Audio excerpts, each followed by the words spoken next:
And hello, everybody, and welcome back to the Magical Journey podcast. We are the people here to do the thing tonight. And so, really quickly, before we get started, Pam has already been putting up the links as usual. Pam is on it. Thank you, Pam. You are my guardian angel so many times.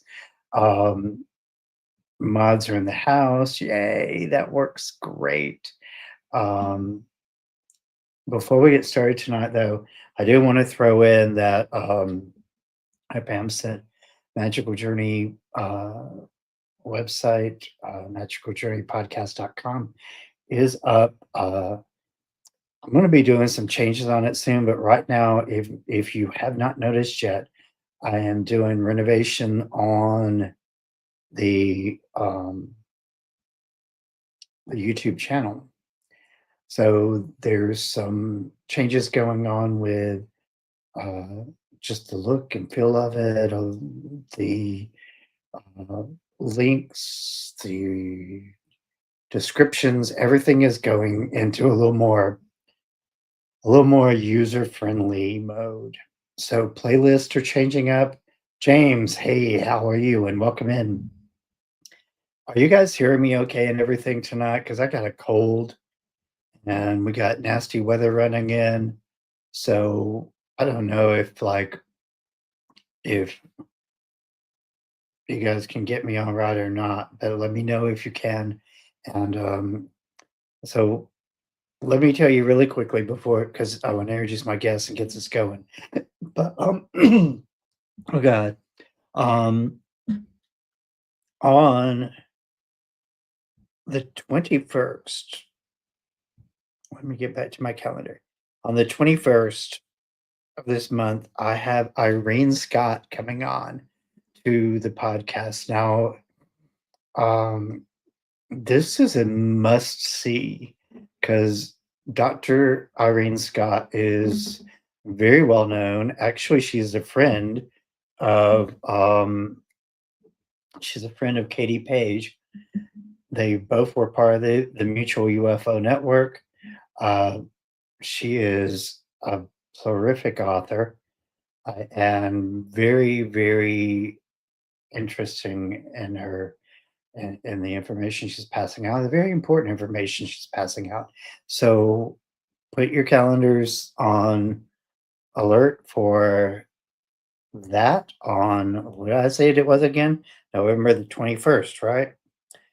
And don't forget to join me there. Tonight, I'm going to tell you what we're about to experience is one of the most frightening episodes. Um, it took me a while to wrap my head around the story. So, just heads up, guys. It's not going to be a comfortable show, but it's going to be a good show. So, brace yourself and let's get ready. Uh, Welcome my guest tonight, Swamp Dog, to the stage. Hey, how you doing? Hey, hey, dude. Um, All right, so um, I I have to ask you, how are you guys doing? Because y'all have had some pretty traumatic experiences lately. yeah, and we're still dealing with it. As ever since my first Dogman encounter back in the last week of August of 2024, um, it's been total chaos with like Dogman. Now, uh, I want to start out with I've been I've been having Bigfoot encounters since the fall of 1989. I was a senior in high school when I first encountered my first, Bigfoot encounter. Okay, and after that, I had I had a lot of Bigfoot encounters in my area, and I had one about an hour north of where I'm at when I was a truck driver, over the road truck driver. But yeah. But this Dogman deal, uh, it's a crazy. It's been crazy since my first encounter. I mean, real crazy. And Wow. yeah, These two might. Wow. So when you say it's been real crazy, can you give us a little bit of insight what we're talking about here? Because y'all have had a lot. We were just talking about the experience during one live that you did. mhm. So just give us a little bit of Give you a little taste. yeah. Okay. A few months back, I did a live on the Cryptid podcast, and where I did the live it was on the hunting grounds. Okay. Uh, and my hunting grounds is about a half hour away from where I had my very first Dogman encounter, and the place where I had shot the Dogman in the back 4 times for attacking my wife. So I did the podcast live on the hunting area, and then my wife was with me, sitting in my truck, and we actually had 3 Dogman around my truck. I had one on the back of my truck, and I had 2, possibly 3, like in front of my truck, as as what as we were doing this live podcast, and the people that was on chat, they actually saw the red eyes, and so did Daniel Hamilton, the host of Cryptid podcast. They saw the red eyes behind my truck, and I had stepped out of the truck, before all this happened, and everybody seeing something in front of me and my truck. I was walking in the woods on all 4s, and it was that. I mean, people. People witnessed a lot of stuff on this live. I think Pam was there too. I'm not sure. I don't know if Pam saw the live. I think she was on the live chat too. I think. I'm not sure. But yeah, and so then after all that happened, we went home, and then a couple days after that, I had animal control when you pull up in front of my house. Me and my wife having coffee. It was a morning, and animal control came up to my house, and I'm thinking, what are these guys doing here, right? Because we got dachshunds, but they have licenses, and so I know my dogs are legal, so he just came out of the truck, and he just flat out asked me. Never asked my name or anything. He says, "Are you Swamp Dogg?" I looked at my wife looked at me, and my mind felt, "Oh, something's up." So I said, "Yes." I said, "How can I help you?" Then he said he wanted to talk to me. And I said, "What's this about?" And he says, "There's some stuff's been going on in the area, and that he needs to talk to me about that. I may know something about it, or I might be able to help him with something." So I said, "Help who?" And that's when he was telling me, about the game warden. They were doing something that day, and I'm like, "Okay." So we're talking, and I was telling him a little bit of what's going on with me, and see, like I was telling other people that's on the podcast, that's when I learned that when you do a podcast, Mhm. that you got your government that's watching, they're listening. Because I had a GMC, Sierra pickup truck was was kind of an off road truck. It was camoed. I had Swapdogg on the windshield, so my truck was real known like in my hometown. But I mean, this guy, he came to my house, not knowing where I live and all that stuff. And how did they find out that where I live, who I am, and all this stuff? He he showed up to my house, and it's because I've been doing all these podcasts and word got out who I am and what I do and everything that I've been through. And but anyway, he showed up to my house and he asked me to go with him. And now, mind you, this is about 3 4 days after this live that I did with Daniel. I followed him to up the road about a half a mile away from where I did this live with Daniel, and it's a half a mile away from where I hunt my hunting area. Now there's a horse farm, so we pulled in there, and I always pass this horse farm all the time. I've never been on there, but I always passed it. Well, we walked on the property, and he was telling me a little bit about it. And we walked on the backside of his farm, and there was a dead horse, um, had a broken neck, and he was split open from from the bottom of his neck all the way down to his privates. He was just split open. Uh, uh, your guts was hanging out, all of his internals hanging out, but nothing was eaten. There was no signs of anything eating this horse. It was just like it was like you were just slaughtered, like for no reason whatsoever, because nothing was eating it. Like no like no coyotes, no fox, no nothing.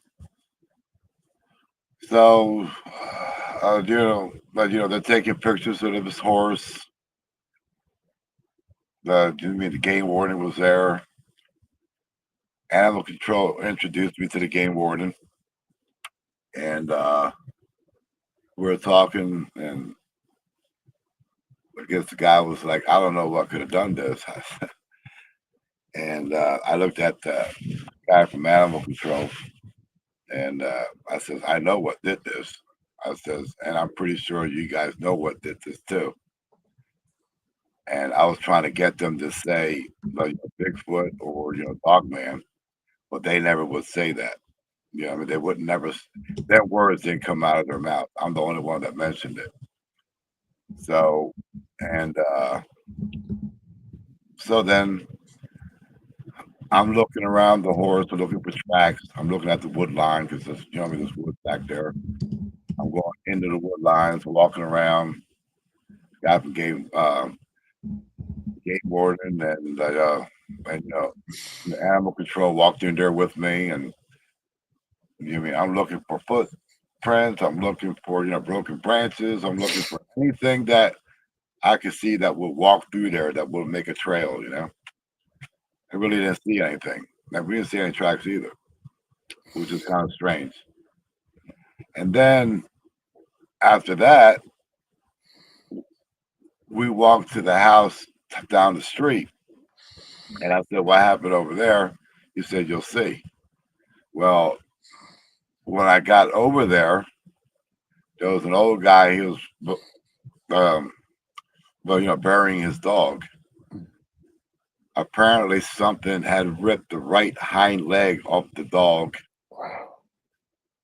and the older gentleman found the dog dead. And then talked to him, and they wanted to bury the dog before the granddaughter because they didn't want the granddaughter to see the dog. But I mean, they had taken pictures, and they showed me pictures of this dog, and it was the hind right leg was ripped off of him. That kind of upset me because me and my wife were both animal lovers, and we're dog lovers. You know what I mean? There's not a dog that I don't love. I can see a dog walking down the side of the road, and I'm like, I want him. You know, that's how we are with dogs. But and then I'm looking around there. You know, the same thing with the horse. You know, looking around, looking for tracks, looking for signs, nothing. So then I thought we were done. And then apparently we wasn't done. He says, I got to show you one more thing. So then I followed the game warden and animal control over to my hunt spot where I did my live with Daniel Hamilton. And I said, what we're doing here is this. As we're walking to where at the scene, apparently there was a guy riding his e-bike, one of them electric bikes, coming through the trails back there. And he had come across the head of a buck. No body, just the head of the buck. Wow. I'm walking up now where this buck is. If I look to my right about 100 yards, I could see my deer stand because I never take it down. I mean, I always leave it up that way, you know. But I could see my deer stand, and I'm thinking that's kind of too close to comfort. So I'm looking at the head of the buck, holding it. I'm moving it. I'm looking around. This thing's head wasn't cut. Whatever did this ripped the head up the deer's body. You know what I mean? Just like they ripped it. So there were three other game wardens over there. They were making a report, and they were taking pictures. One of them was walking around the head, doing 30 yards at a time, going out 30, going out another 30, because they were trying to find the body of this buck, and they never could find the body. So, and I know that, to do that, if I wanted to do something like that, I would have to get a saw and cut the deer's head off the body. This thing was, I mean, you can tell it was like something ripped it off. You know what I mean? It was a hard. I mean, that was nasty. Yeah. So this happened. All this happened about 3 or 4 days after that live podcast, and we still.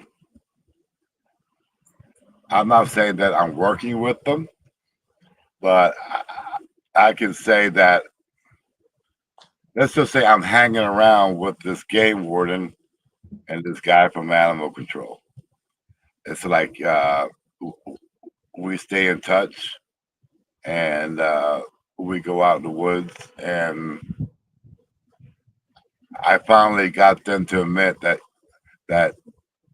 there's a possibility that there's such thing as a Bigfoot or a Dogman. You know what I mean? In their eyes, they're like, they see signs, and they understand now. So as far as government officials, all you podcasts, trust me, because they told me they're always listening and they're always watching. Every time something comes on, what I mean? I'm pretty sure right now that I'm talking to you, and if they even got a hint that I'm on your show, they're listening. Government's always listening. Uncle Sam's always listening. Always. Even though you don't think so. Oh, they've been tracking me for years. Yeah, Whatever.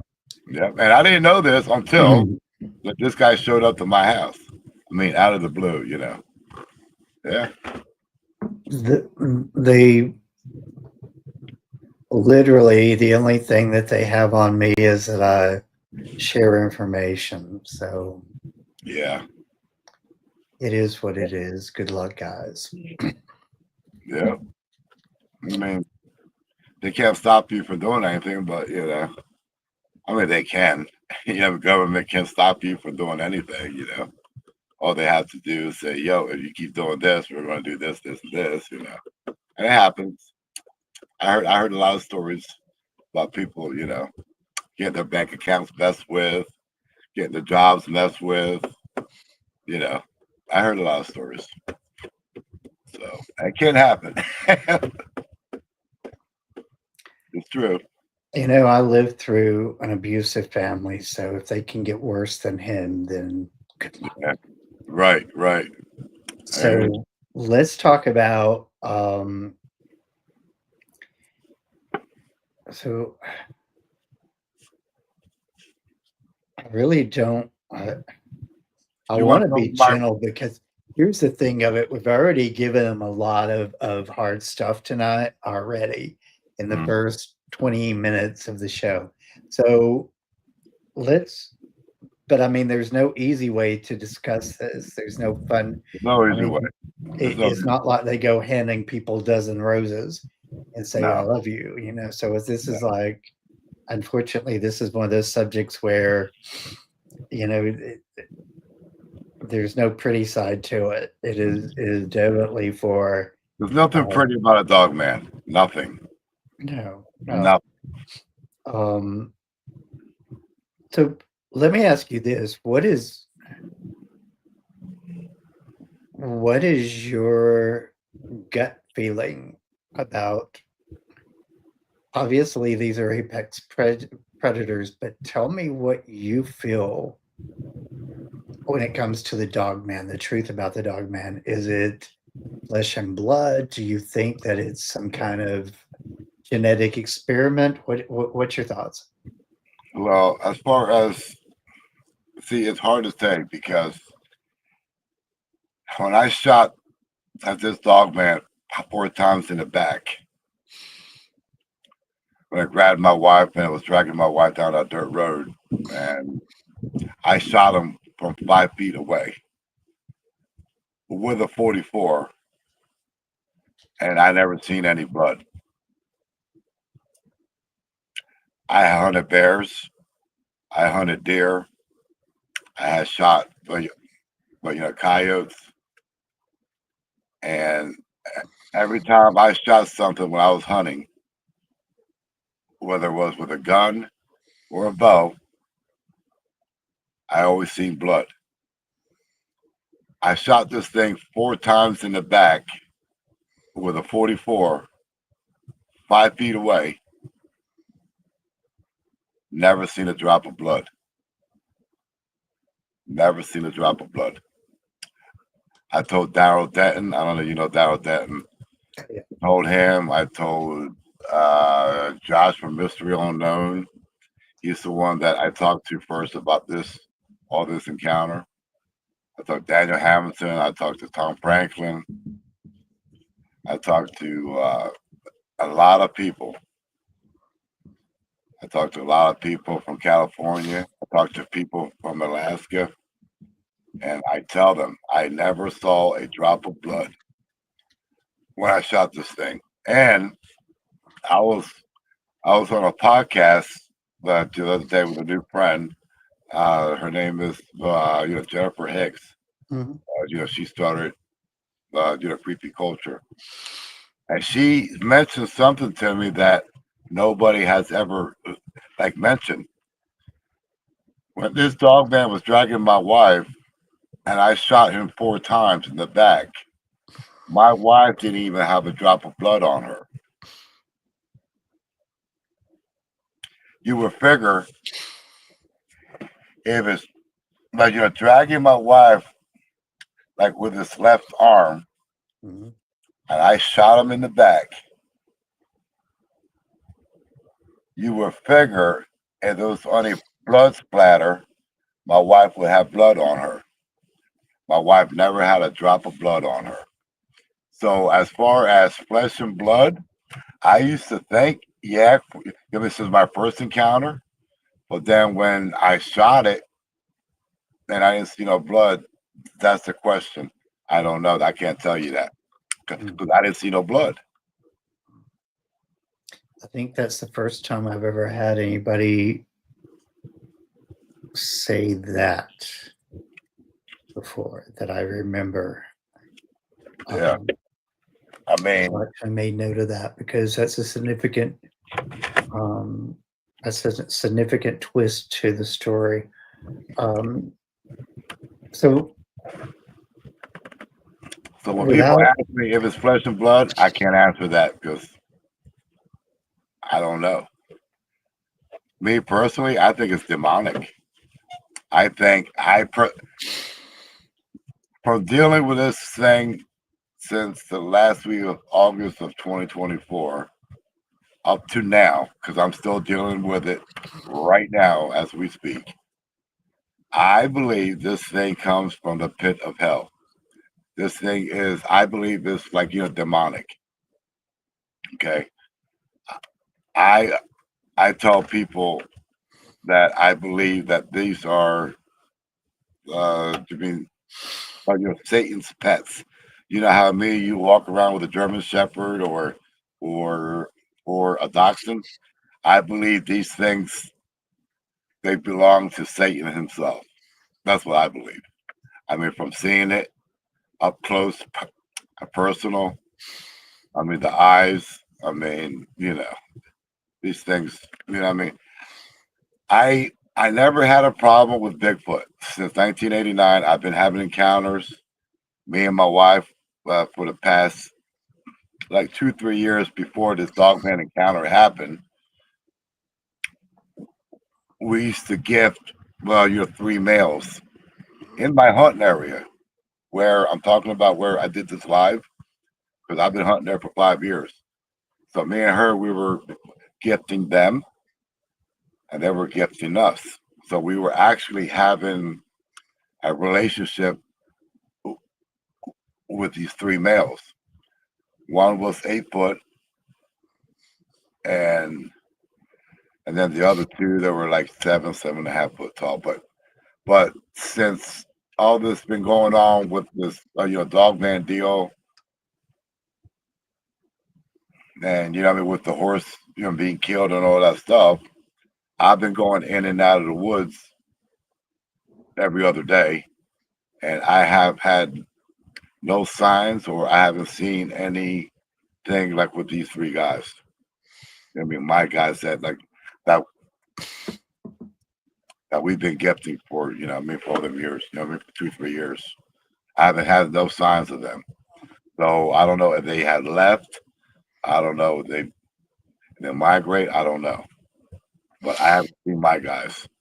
And I mean, I call them my guys because we were like actually having yeah, like I mean, we'll leave like your food on this one special log, and they used to leave rabbits on my hood, or or sticks or something. Like I mean, they'll leave something on my hood of my truck or on the bed of my truck. This is. But then since Dogman stuff's been going on, I haven't seen my guys, so I call them my guys. That's very interesting because that seems to be the community seems to be very divided about whether Bigfoot and Dogman are what the relationship, if there is one, between each other. Because in the case of Martin Groves,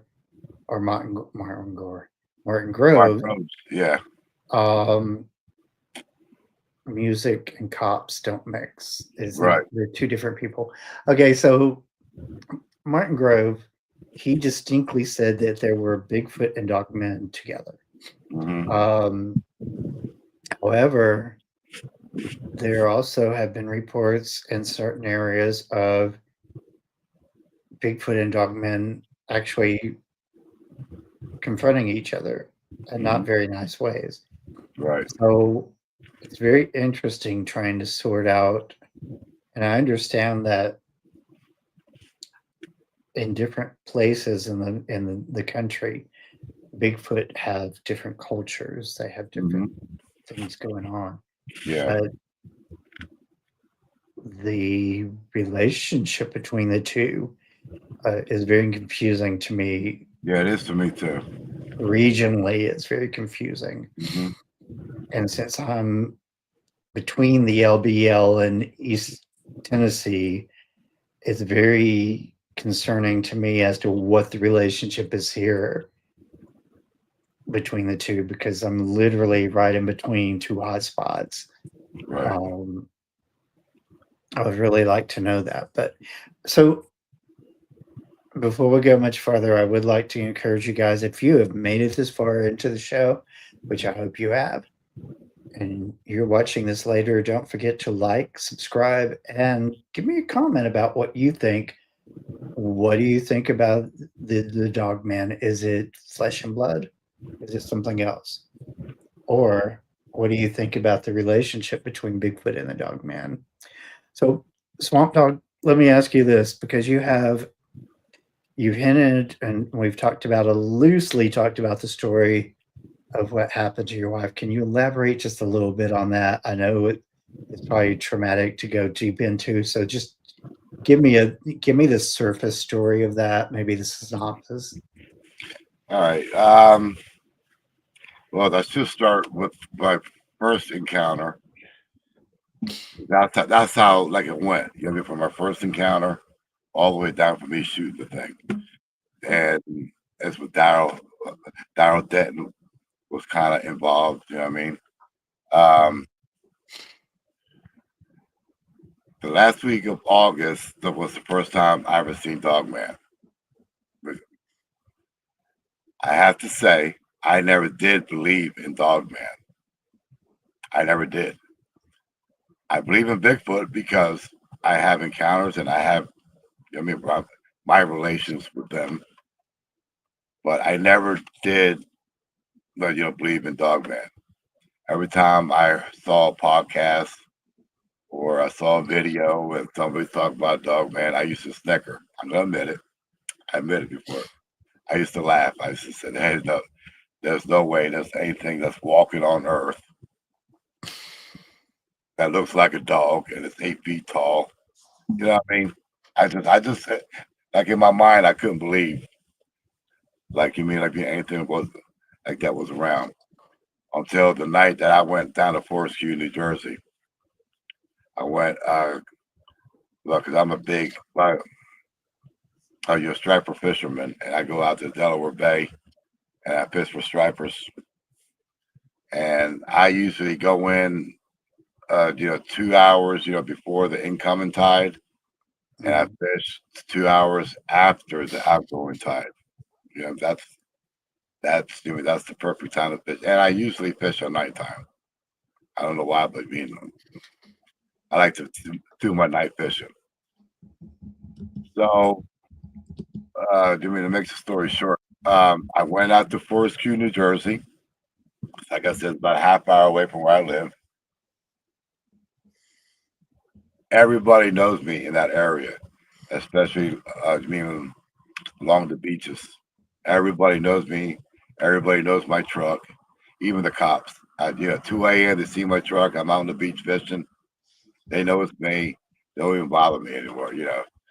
So on the way there, I'm coming up to this little cemetery, and I'm getting ready to come around the bend, and I made a complete stop because the cemetery, there was something climbing over the iron fence.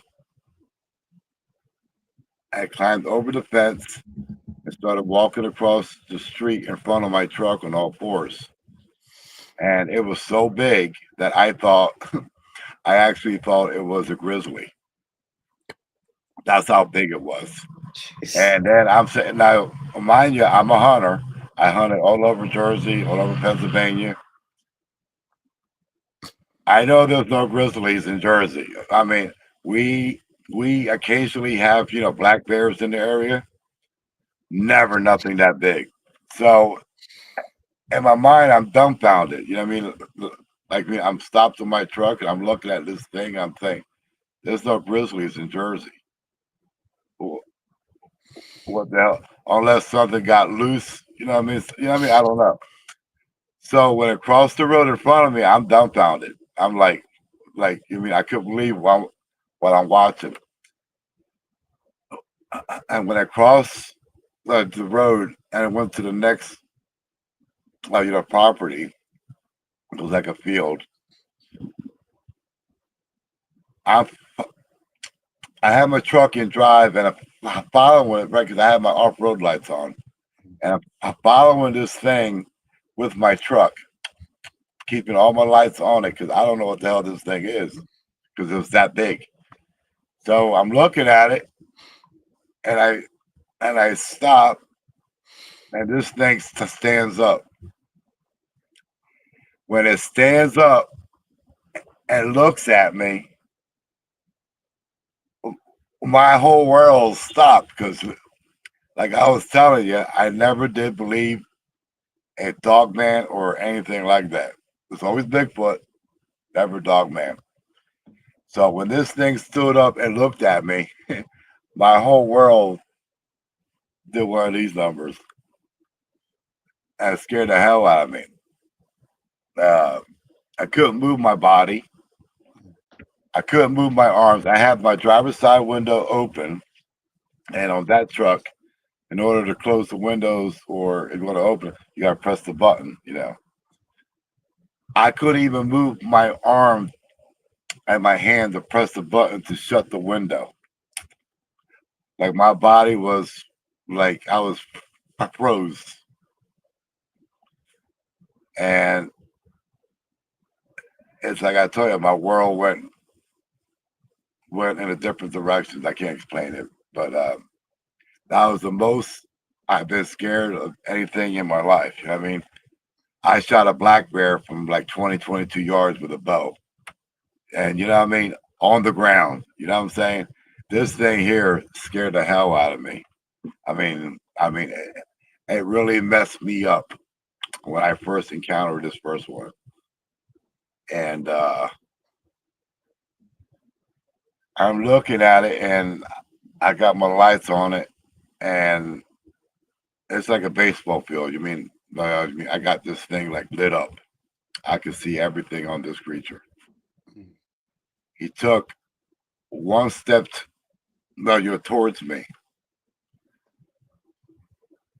And when he took that step towards me, I said to myself, I'm a dead man.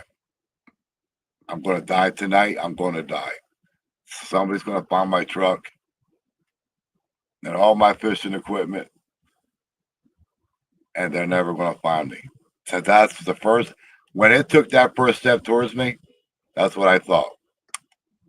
Because I was like, I couldn't move any parts of my body. Couldn't move anything.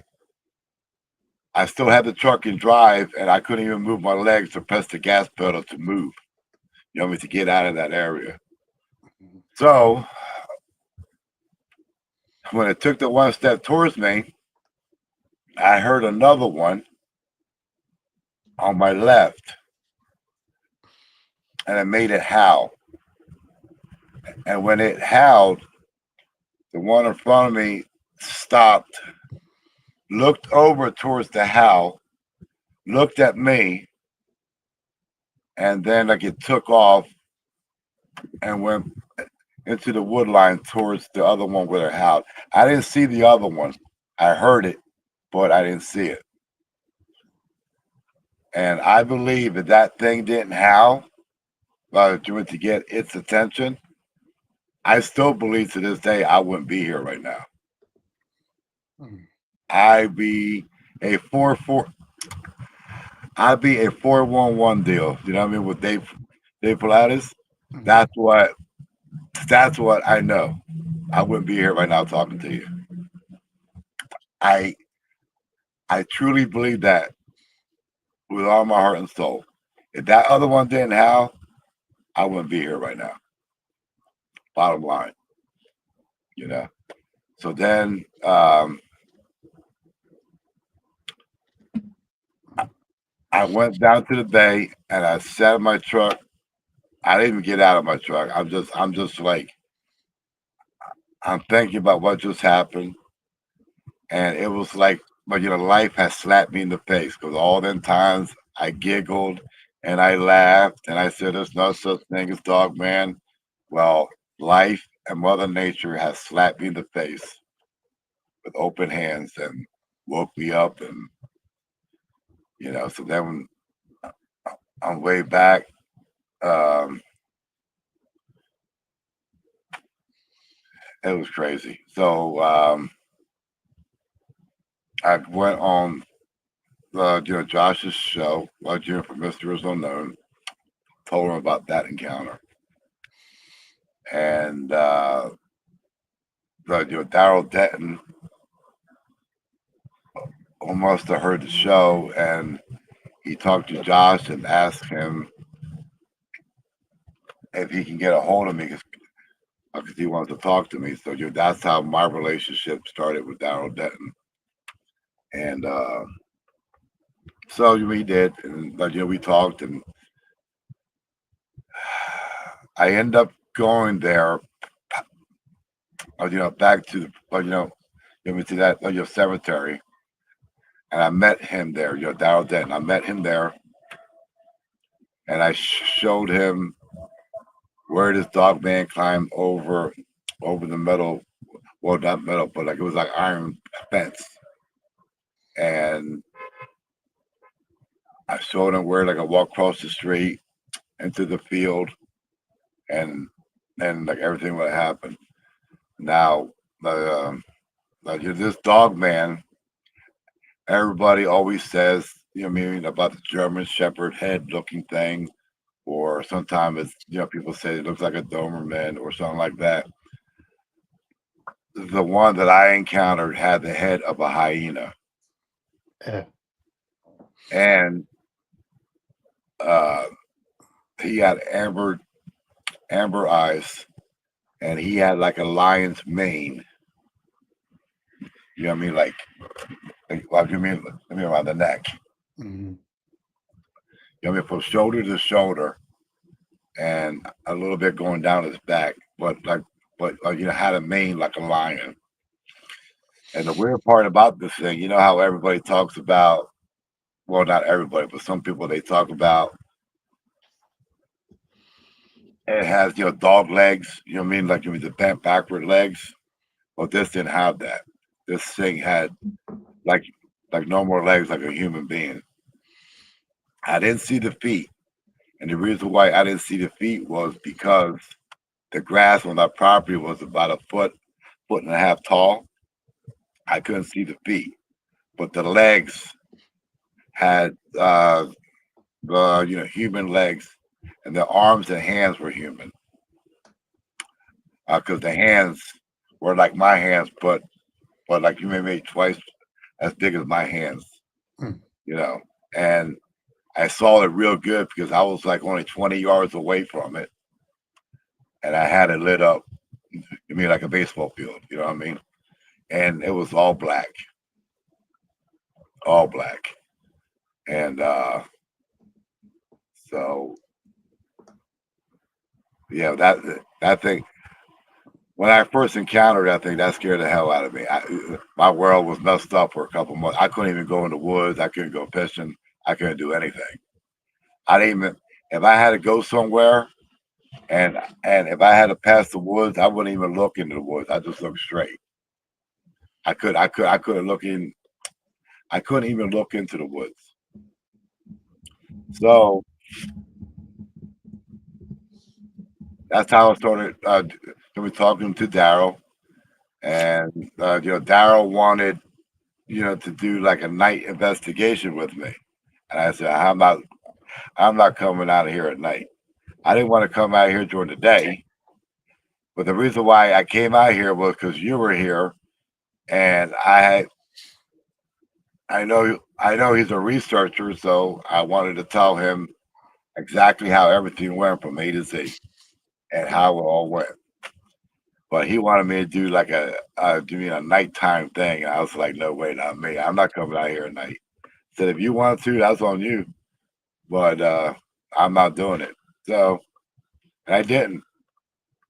So he spent well. Before I seen him there, he was there. I guess the day before with his wife. He's walking around the area, and he tells me that he's seen where something's been walking alongside of the cemetery in the woods. Um, he can see like your claw marks, like 12 or 13 feet up on a tree.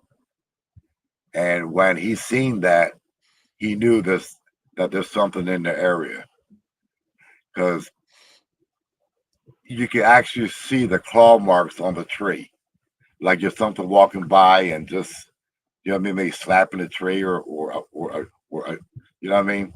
But you can actually see something. You know what I mean, about 10, 12 feet up on a tree, alongside, and you can actually see like a path where this thing's walking through, or whatever's walking through there. So a couple of days later, it's like me. He spent the night out there, a couple hours at night. He calls me up. He said he didn't see anything. All right. So I went through there one night. I was by myself, and I just wanted to see. You know what I mean?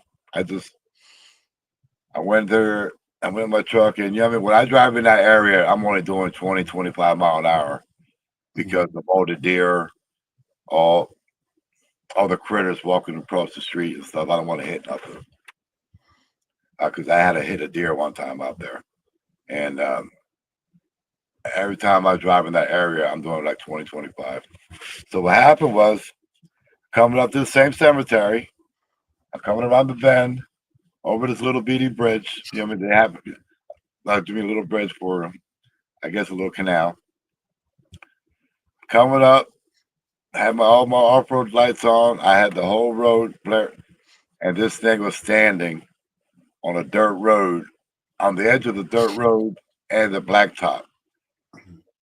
When I drove by it, I knew it was the same one that I had my first encounter with.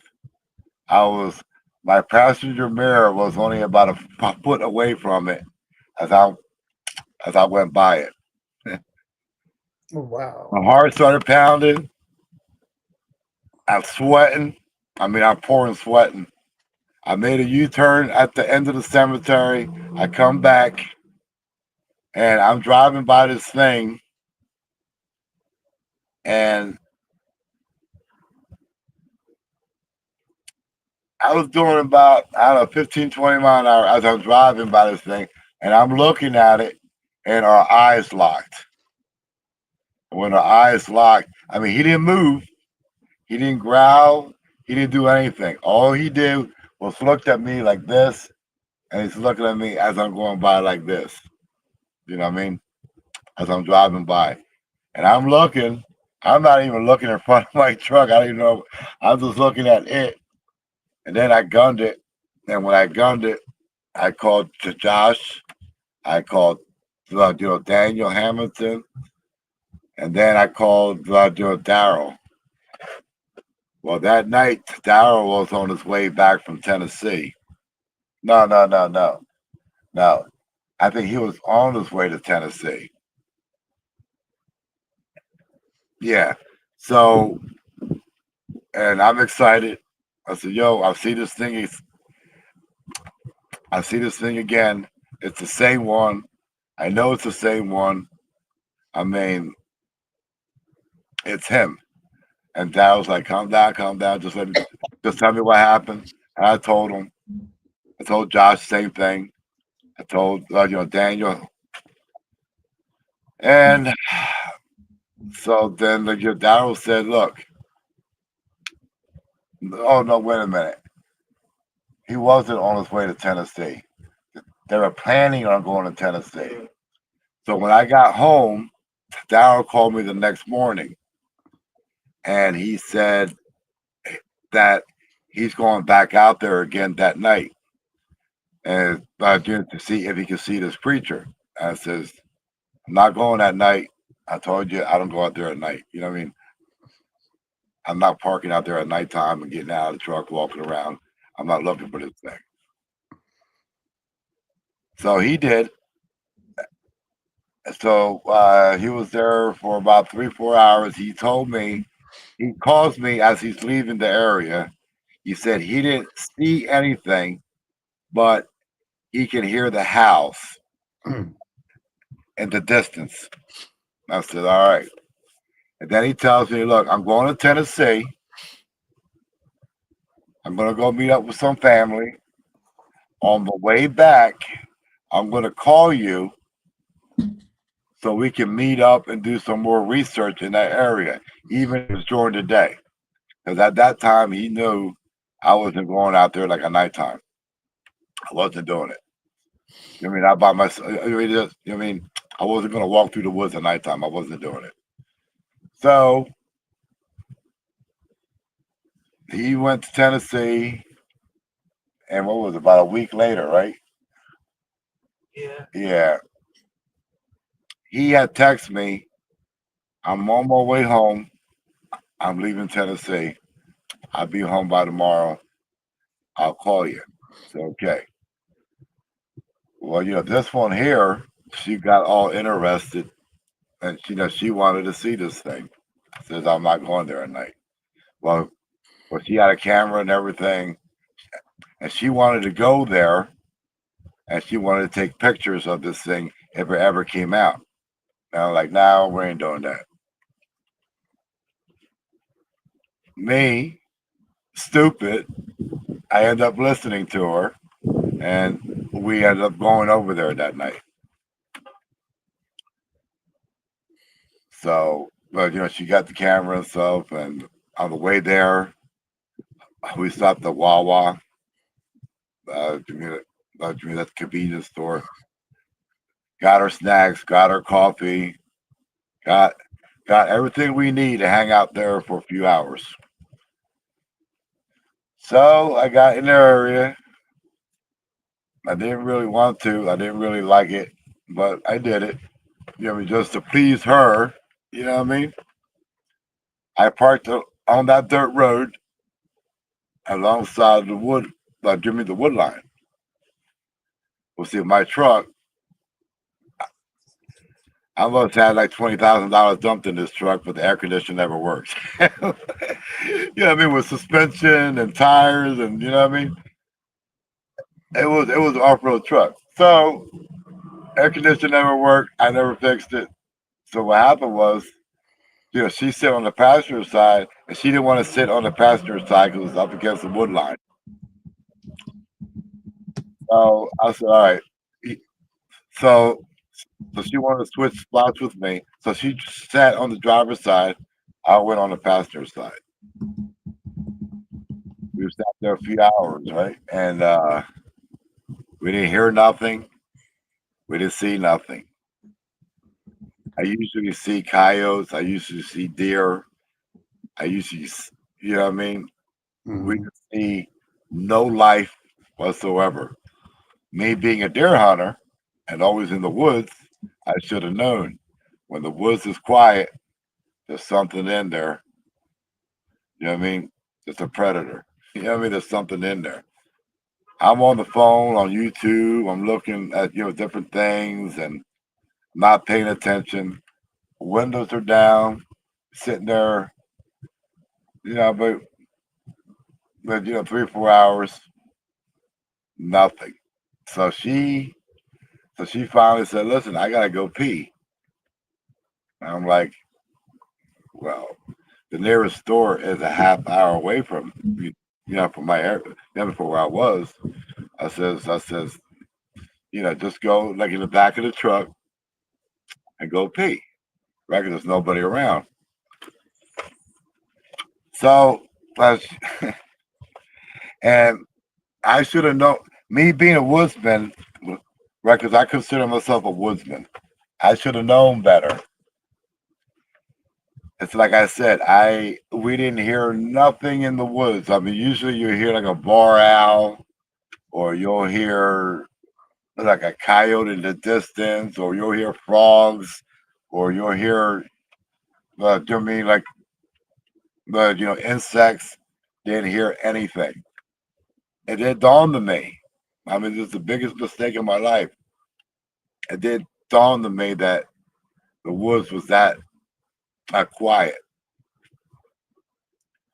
So, so, so she gets out of the truck and she walks around the back of the truck onto the passenger side, and I got big mud tires on my truck. I had 38s on my truck, and so she popped the squat up against my tire. I mean, on the back of my tire. You know what I mean? So that's where she went. Man, you mean I'm not even paying attention. You know what I mean? She's right there, 4 or 5 feet away from me. I'm not paying attention. You mean I'm not watching her pee, you know?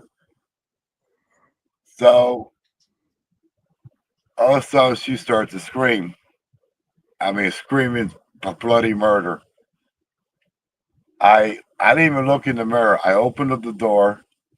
I grabbed my 44 because my 44 was on my lap. I grabbed my 44. I turned, and this damn thing had my wife by the arm and was dragging her down this dirt road. Mm. And I shot it. I didn't even think twice. I just shot this thing. I shot it 4 times. The first 2 times when I shot it, it didn't even flinch. The third time I shot it, it flinched just a little bit. But see, as I'm shooting it, I think I shot it from like the bottom of its back, and I'm working my way up. But I mean, that's how I'm shooting it. You know what I mean? The 4th time I shot it, that's when like it let her go, and it screamed like a freight train, and it ran into the woods like a freight train. I could actually hear the trees and the branches break, and this thing's going through the woods. I mean, it's screaming. So I'm not paying too much attention to it. I'm grabbing my wife, and I threw her back in the truck, and I took off. As I took off, I had to make a U-turn to get out of there. Mhm. Because at the end of that dirt road, it's a dead end. So I had to make a U-turn. I got out of there. As I'm making the U-turn, I could hear this thing going in the woods. It's like I'm telling you, it was like a freight train going through the woods, yelling, howling.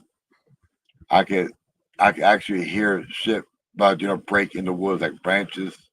I don't know if it knocked over trees. I don't know because I didn't see none of that. I just hear it. So my wife's arm from her shoulder here Mhm. all the way to her elbow was all black and blue. And she couldn't move her arm. So I'm thinking that she had a broken arm. So we went to the emergency room and see, like, this is the funny part because when you go to the emergency room and your arm is actually, black and blue from the shoulder to the elbow, Mhm.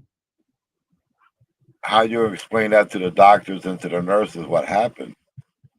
I mean, you can't just say, hey, a creature attacked my wife.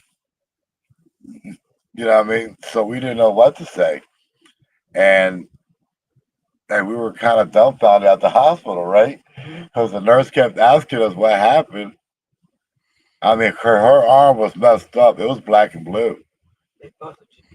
And yeah, and so, what I mean, after a while, then the doctor's looking at me like I'm a wife abuser, you know what I mean? And so but dude, she said something like you fell or something like that. You said, and they're looking at us like like they didn't believe us. But anyway, they did X-rays on her and all that stuff, and she had nothing broke. But she was really, really bruised up, and you were bruised up what for about 2 weeks, about 3 weeks, almost a month. My wife was bruised up. Yeah, and so the next day, I called Daryl. He's on his way down, and I said, "Yo, you ain't gonna believe this. You're not gonna believe this." He said, "What happened?" Because he heard it in my voice. I said, "I shot the damn thing 4 times." He said, "What?" I said, "I shot him 4 times." I told him what happened to Tammy, and he was more concerned with Tammy than what happened. I could always, I mean, Daryl's a good guy, and I told him exactly what happened and all that stuff, and he was like, "Well, look, I'm on my way back from Tennessee, and when I get back, I'll call you." But like, he got back, and he let me know he was back, but we never did look for this thing. I don't believe I killed it. Daryl believes I killed it. I don't believe I did because when I shot it, I mean, this thing only flinched on the third and fourth shot, and it ran through the woods. And I know if something was going to die, it wasn't going to run in the woods like it did. I mean, this thing was like a bulldozer going through the woods. I mean, you could actually hear the trees crack, crack, crash, crash. You know what I mean? So I know I didn't kill it. Daryl believes I did, but we never went back there. We never went back there to look around to see if we find a body or anything. You know what I mean? We never went back there, and and Daryl didn't go back there either. But I don't believe I killed it. Wow. Even though I was that close with a 44, I know I didn't kill it. Now, I always said my mistake was I should have shot it like in the back of the head. If I would have shot it in the back of the head, maybe I probably would have had something in the back of my truck. But since I shot it in the back, and like I told you before, I didn't even see no blood marks. I didn't see nothing. And my wife didn't have no blood splatter on her or nothing, you know. But yeah, that's so when people ask me, are they flesh and blood? I can't answer that because I never seen blood. Right, right. I do want to speak to this one question that James Hood asked because I've been giving a lot of thought for a while, and nobody has ever been able to come up with a conclusion to this question. Okay. So honestly, I'm starting to wonder, and I'm not sure how to test this hypothesis yet or not, but I'm starting to wonder if it's not one or two things or both when it comes to cryptids and cemeteries. So you have to think about the fact that there's a lot of emotion attached to cemeteries. Obviously, when people go there, they're very distraught during the burial. They're very distraught sometimes when they go there, especially in the early days of the grieving process. So there's a lot of emotion there. And that can linger for God only knows how long. So in the case of abandoned cemeteries, then it's very possible, and still when people go to find an abandoned cemetery, there's a heavy sense of awe with a lot of people, a heavy sense of, humanity. Some people are a little weird. They like the historical value. So it brings out excitement. Oh, I found all this history. So there's great emotion attached to cemeteries, human emotion. Mhm. So there's that aspect. But there's also the one key element that I'm surprised nobody has ever considered before. People visit to visit a cemetery. What do they leave behind? Their smell. Yeah. Hello. I mean, that's a simple one. That's one that like I've never heard anybody articulate, and I keep going, come on, hunters. You guys haven't thought of this yet? Yeah. All of these people that go traipsing through a cemetery, they leave their scent. The scent is heavy. They leave too much evidence in that sense. So between the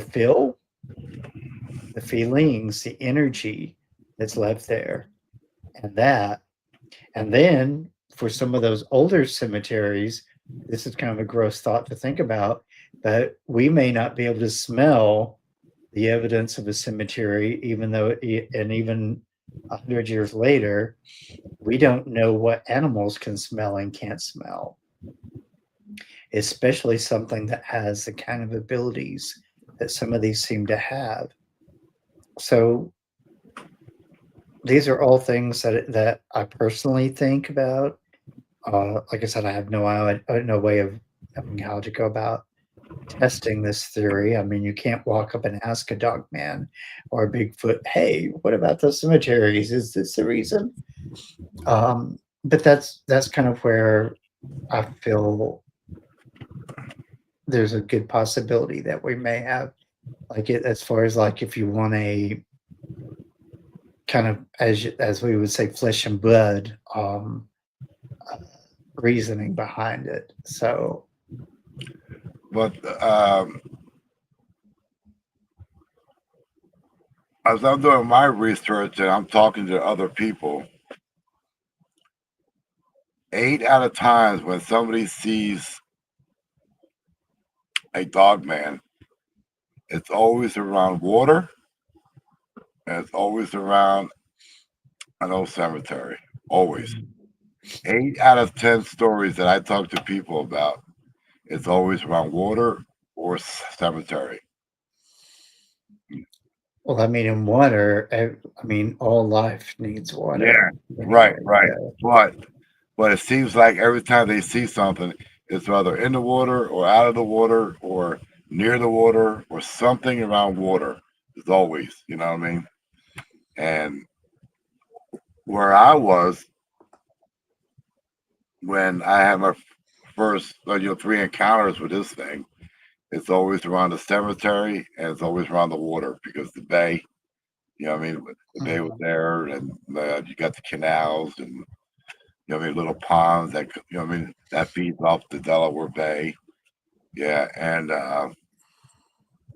but the reason why I believe this thing grabbed my wife, and I always say, and still to today, it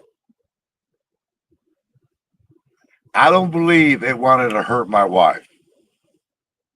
I believe it wanted to piss me off. And it did a good job of that. Because for the first 2 encounters, I was a scared little kid. You know what I mean? That's how I was, a scared little kid. But when it touched my wife, something in me switched.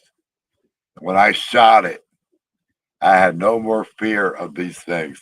I don't know what happened in my mind, my heart, or whatever, but I don't fear these things anymore.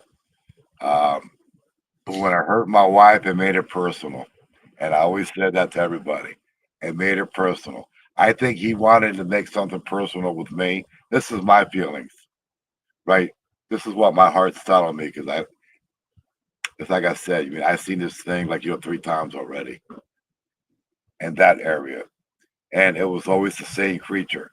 Always the same creature. Because when you see something like that, there's a picture in your brain that stays there, and you can recognize. You know what I mean? Like okay, that's the one that I seen that night. You know what I mean? Even even if you've seen it, uh, give me like a month down the road, okay, that's the one I seen last month. You know what I mean? But this thing made it personal. And when I shot it, I don't know what happened to me, but I lost all fear of it. Now I just want to go out and kill these things. That's that's that's my personal opinion. That's my Jimmy. That's how I feel about these things. My wife, she's still dealing with this drama. Like, 'cause we're both smokers. And my wife gets up at 1 o'clock in the morning to go outside and smoke a cigarette because we don't smoke in the house. She wakes me up and I gotta go with her to go smoke a cigarette. My wife cannot leave the house at nighttime. In the beginning, when all this stuff was going on, and Josh from Mysteries Unknown, he helped us a lot. Then we talked to Tammy. My wife was getting nightmares every night. Every night, my wife used to scream, wake up, sweating, screaming, crying, and and you mean I was like Daryl said, she had doing that PTSD. You know what I mean? And but now she's getting a little better. I mean, she does wake up some nights, but she will not go outside by herself at nighttime. When that sun goes down, my wife still don't go outside out of the house at nighttime, by herself. I mean, like, somebody's always got to be with her.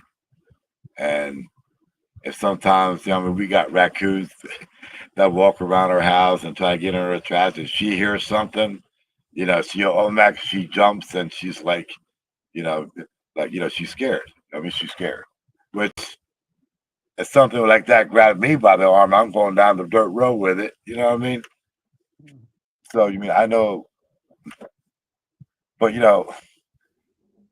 we've been going through hell with this Dogman deal, and I wish, oh honestly, I wish I never even dealt with Bigfoot. I wish I never even dealt with anything because a lot of times I think about it, and I blame myself, but um, I wish I never even had an encounter. You know what I mean? I really, it really messed my whole life up, and hers this past whole year.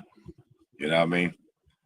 So, and it's just recently I've been going in the woods. I mean, the last time that Daniel had a live podcast, I was in the woods because I camped out that night, and I'm around a fire, and I'm on my phone, and I'm watching the podcast, and I'm out in the middle of the woods where these things was, and I haven't heard nothing. I didn't see anything that night.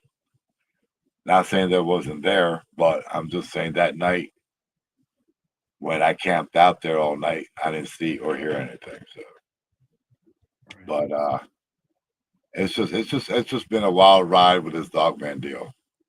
I mean, this one creature, he made it personal, hurt my wife. Yes, I shot it. I know I didn't kill it. A lot of people say I did. I doubt it, but it's just been a bad. And now, like I said earlier, I'm dealing with the game. With this one guy that's a game warden, animal control. We've been going out. Actually, we've been hunting this thing. I'm gonna say it like that. The three of us been going out in the woods at least twice a week. Hunting this thing down at midnight, 1, 2 o'clock in the morning, and we'll spend 8, 9 hours in the middle of the woods. That's all I can say about that. I can't say no more about that. Um, you know, things that happen, but I can't talk about. And But luckily, I got the law on my side because they are the law. You know what I mean? So whatever we do out in the woods at 2 o'clock in the morning, I got my back covered because I'm with the law. That's all I can say. You know what I mean? The government knows they're there. Believe me when I tell you, the government officials know that these creatures do exist. Not just in Jersey, but all over the country. They do know these things exist. These guys around a campfire tell me all this stuff they hear, all the stuff that's been reported. A lot of times when people make a report and they call the police and make a report, the cops don't even write it down. They don't put it on record or nothing. They just like blow it off. And I was told that by these two guys. I mean, that's what happens, you know. You know what I mean? If you see a Bigfoot run across your truck and you call the cops, ain't nobody writing nothing down. I mean, that's what I was told. But government do know they exist. But look at with the UFOs. All these years they say that UFOs don't exist. And all of a sudden the government came out on Congress and said, oh yeah, we've been dealing with UFOs since 1950s. You know what I mean? They finally admitted that they've been dealing with UFOs all them years. You know. So go figure. I mean, you know what I mean? That's what, you know. Definitely so. Wait a minute.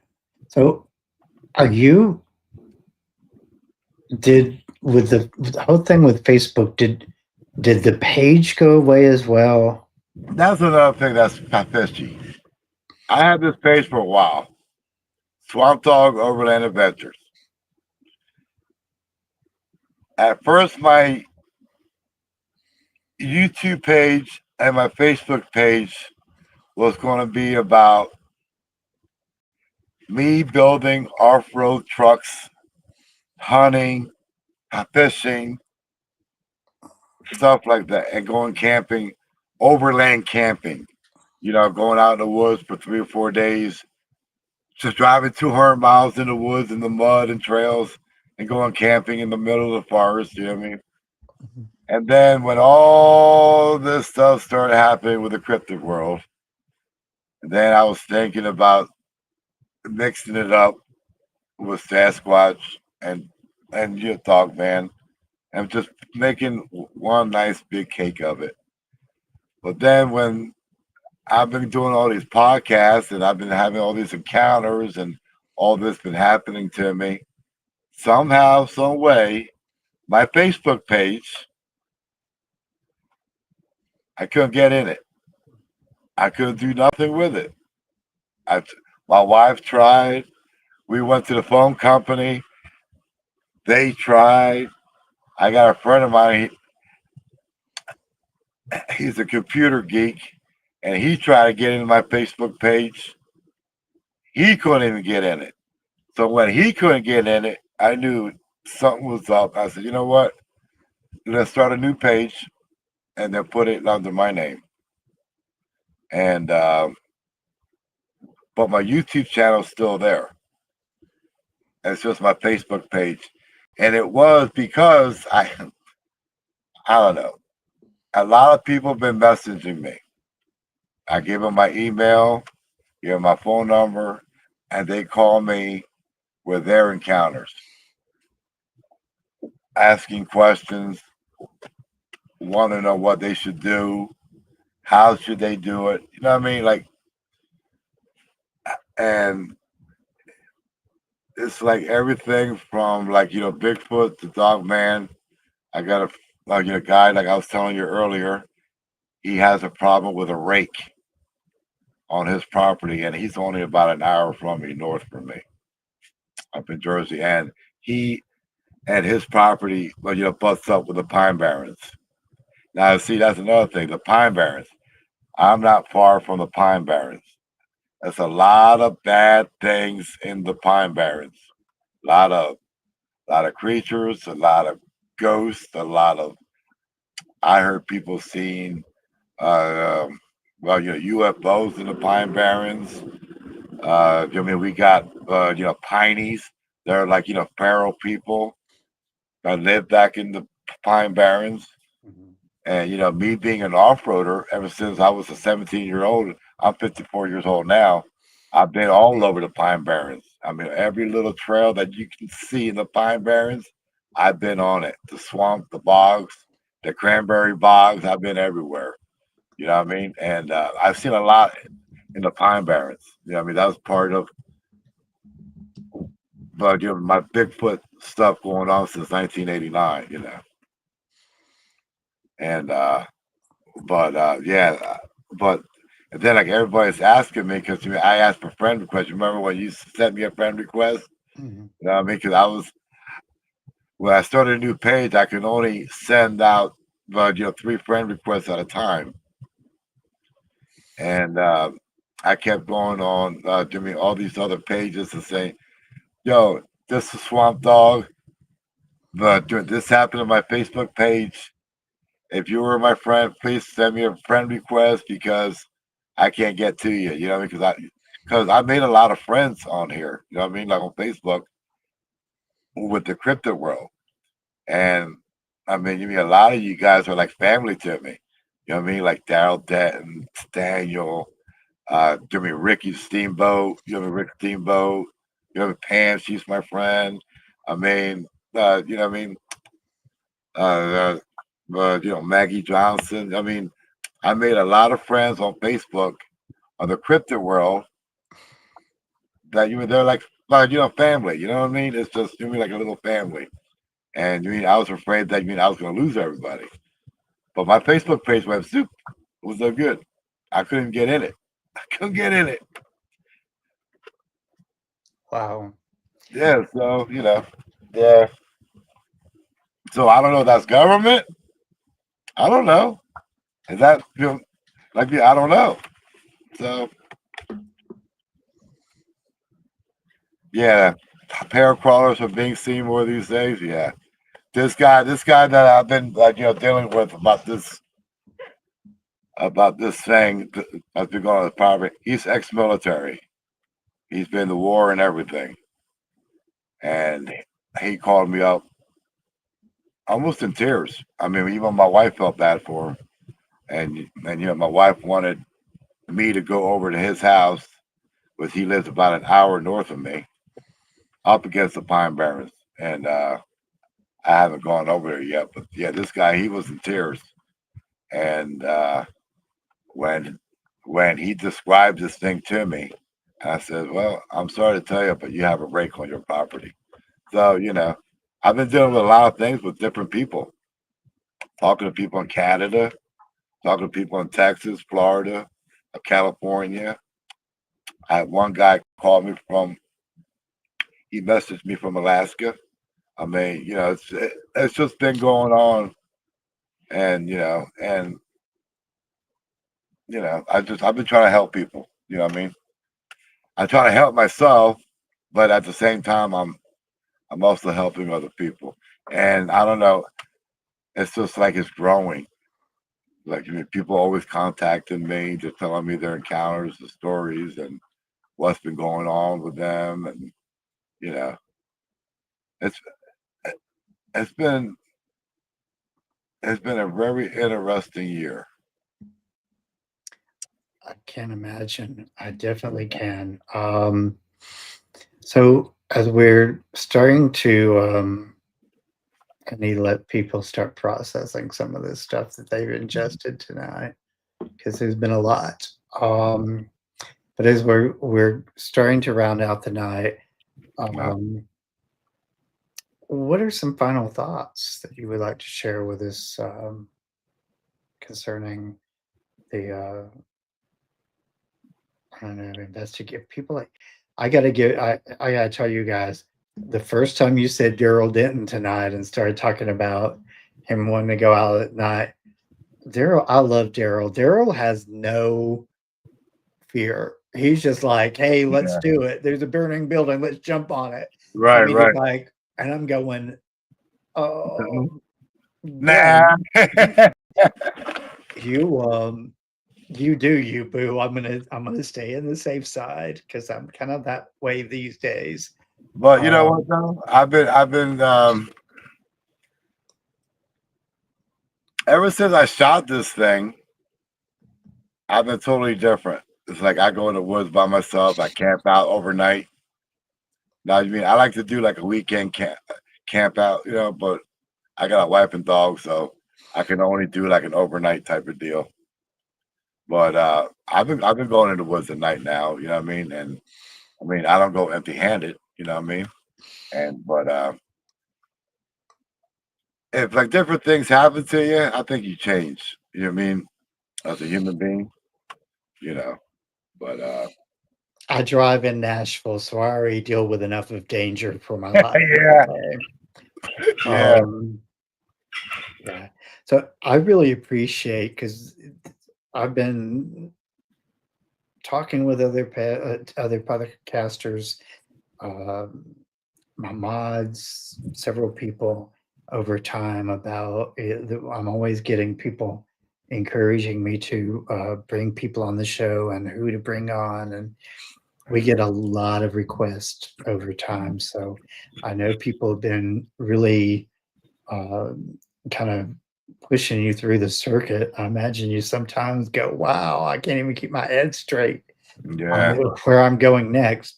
So I really appreciate your time tonight. yeah. Well, anytime, What I would like to do, I want to find a time when I can get Daryl to come on the show, do a, do like a duet. I want to have a time when I bring Daryl on the show and have a one-on-one with him. Mhm. After that, I would really like to get him and maybe two or three other of you guys who've had Yeah, these experiences on yeah, and do like a round table at somewhat. So yeah. hopefully next year that will be the thing to happen. Because Um, I should be. If you're talking about next year, I should be living in Tennessee by then oh, wow. because I got to see because I got hurt on the job about 2 years ago, and I'm finally going to get my back surgery done. So then after my back surgery, I got 8 weeks of therapy, and then from there, that's when I moved back to Tennessee because I'm building a log cabin up on my property.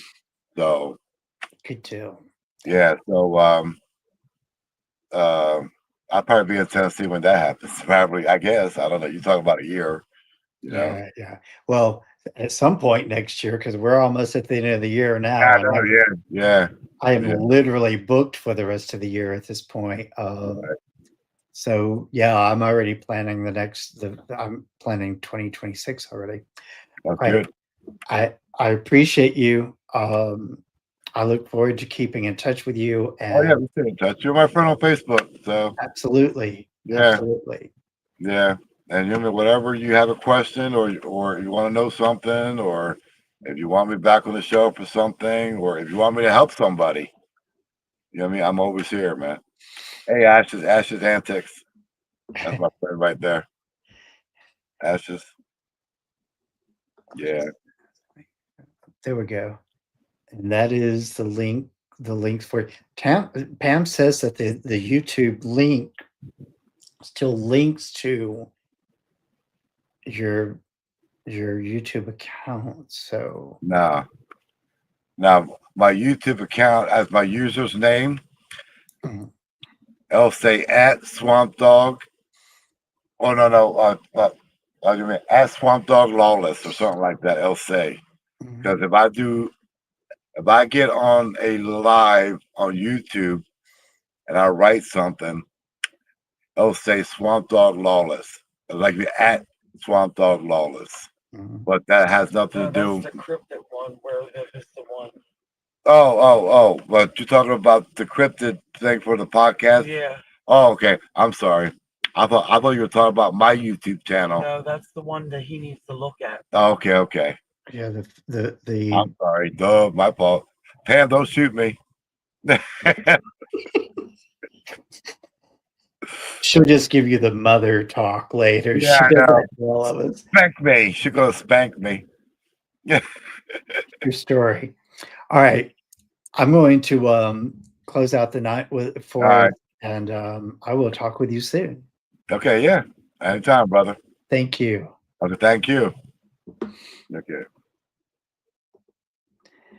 All right, guys. Wow, that was I gotta tell you, every time I've even heard, just been on your side watching the podcast, it's been a lot to process.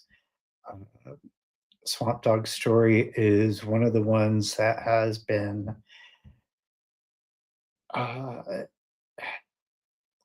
it's difficult, but it's also fascinating because there are aspects to it, like the lack of blood, that bring new insight and new bits of information for those of us who research and investigate the paranormal to dive into. So that's important, and those things from a research and investigator side is very fascinating.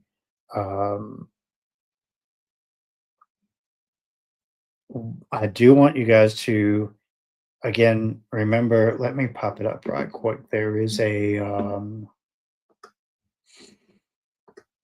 QR code there in the corner right there for Magical Journey podcast. If you grab that on your phone, you can go into the podcast or not the podcast, excuse me, the webpage, and find all things Magical Journey related. Once I get the channel completed, I'm going to go in. I'm going to do some major updating to the website, and it's all stuff. I'm not rebranding a third time, but it is. I do need to catch the website up to date. Do not forget, you can find me on Sprinkler. Sprinkler. Yes. I'm sorry. Information overload tonight. That was a lot. And I haven't even got the month started real good yet, because there's a lot of good stuff coming up for this month. So you guys put on your seatbelt. It's going to be a bumpy ride. Lots of information coming your way. All right. Take care. Have a safe weekend. It's going to be cold, so dress warmly. I will see you guys on some of the other platforms over the next few hours, and may your journey always be magical.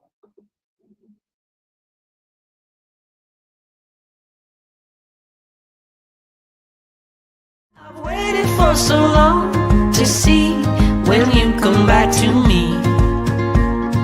Through the wars and battles that were lost, we're born again, it's you and me. The rest is history. Past lives.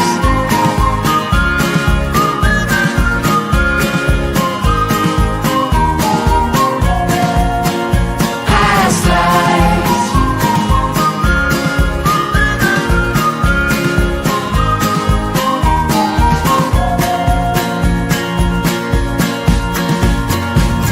Did we dance together on different floors in 1500 or 1504? We must have been lovers. We must have been something in our past lives.